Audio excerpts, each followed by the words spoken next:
Telugu Desam party వ్యవస్థాపకులు మాజీ ముఖ్యమంత్రి నందమూరి తారక రామారావు వర్ధంతి వేడుకలను ఒంగోలులో ఘనంగా నిర్వహించినట్లు ఎమ్మెల్యే దామచర్ల జనార్దన్ తెలిపారు.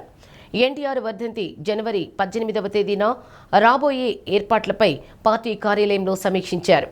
ఈ ఏడాది ఎన్టీఆర్ వర్ధంతి వేడుకలకు 10,000 మందికి పైగా హాజరవుతారని, ఏర్పాట్లలో ఎలాంటి లోటు లేకుండా చూడాలన్నారు. AMC chairman Rachagarla Venkatrao, municipal మాజీ చైర్మన్ మంత్రి శ్రీనివాసరావు, పార్టీ జిల్లా ప్రధాన కార్యదర్శి కొట్టారి నాగేశ్వరరావు, నగర పార్టీ అధ్యక్షుడు బండారు మదన్, నాయకులు టీవీ శ్రీరామ్మూర్తి, వైవి సుబ్బారావు, కొల్లిపల్లి సురేష్, దాచర్ల వెంకటరమణయ్య తదితరులు పాల్గొన్నారు.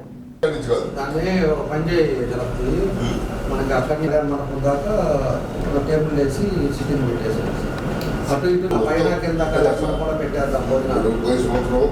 7,000 మంది చేసాం, 10,000 మంది దాకా 9 నాయకులు కూడా మాట్లాడుకోవాలి. 2 కళ్యాణ మండపాల్లో భోజనాలు పెట్టేసుకొని ఏం సేవన ఉంటే మనం ఉంటే పక్క నాయకులు అర్థం పెట్టుకుంటే సరిపోతుంది.